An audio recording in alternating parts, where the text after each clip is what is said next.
নমস্কার, মনিস কিচেনে আপনাদের স্বাগতম। আজকে আমি রান্না করছি ছোলার ডালের রেসিপি। এখানে আমি 250 গ্রাম ছোলার ডাল নিয়েছি। আমি এটাকে ধুয়ে পরিষ্কার করে রেখেছি। এখন আমি প্রেসার কুকারে এটাকে দেব।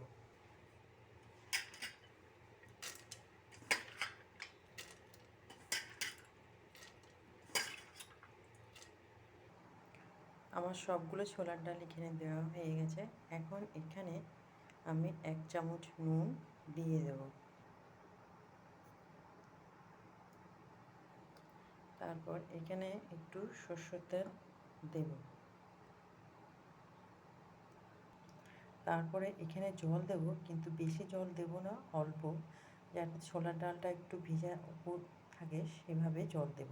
আপনারাও বেশি জল দেবেন না, যতটুকু আপনার ডাল ততটুকুই আপনি তার একটু উপর করে দেবেন।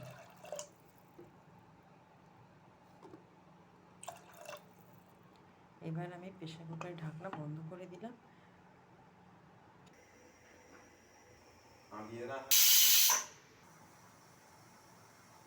এখানে পেঁয়াজ কুচি, রসুন কুচি, কাঁচা লঙ্কা কুচি, আদা কুচি আর টমেটো কুচি কেটে রাখলাম।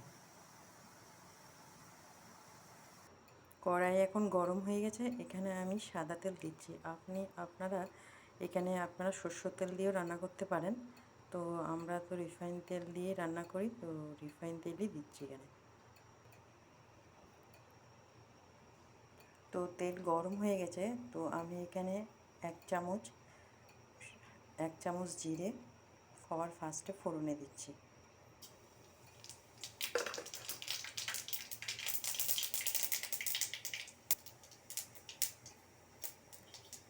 এখানে জিরাগুলো একটু ভাজা ভাজা হয়ে গেছে, তো এখন আমি পেঁয়াজ কুচি দেব।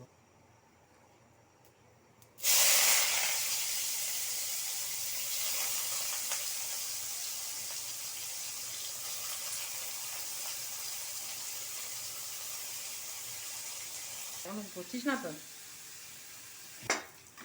এখন একটু রসুন কুচি দিয়েছি, তো একটু ভাজা ভাজা হোক, একটু লাল লাল হোক, তারপরে এর মধ্যে আদা কুচি দেব। এখন রসুনটা প্রায় ভাজা ভাজা হয়ে গেছে, তো এখন আমি আদা কুচি দিয়ে দিলাম।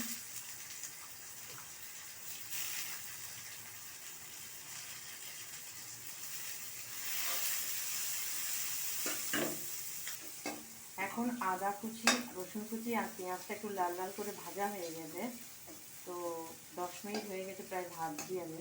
তো এখন এই মুহূর্তে আমার এখন টমেটো কুচি দিয়ে দিচ্ছি। এখানে একটা বড় সাইজের আমি টমেটো নিয়েছি, এটা এখন দিয়ে দিলাম। এটা যতক্ষণ টমেটোটা নরম না হবে ততক্ষণ পর্যন্ত 5 মিনিট অপেক্ষা করতে হবে, টমেটো নরম হয়ে যাওয়া পর্যন্ত বলছে। এখানে 1 চামচ আমি নুন দিয়েছি, যেহেতু যখন আমি বয়েল করছিলাম তখন আমি এখানে 1 চামচ নুন দিয়েছি, তো এখন 1 চামচ নুন দিলাম।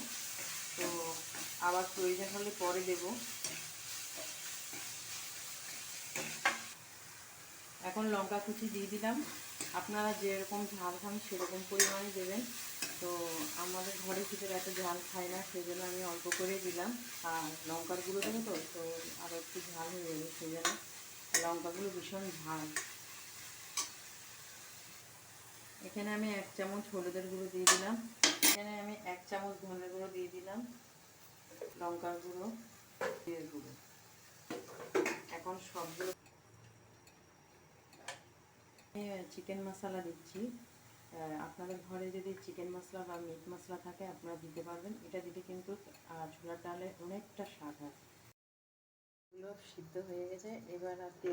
এবারে আমার মশলা কষানো হয়ে গেছে, উপরে তেল সব উঠে গেছে। এখন আমি আমার ছোলার ডালগুলো সবগুলো এখানে দিয়ে দিলাম।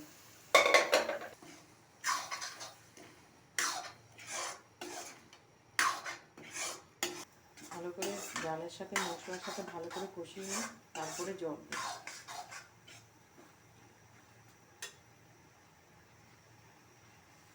এবারে জল দিয়ে দিলাম।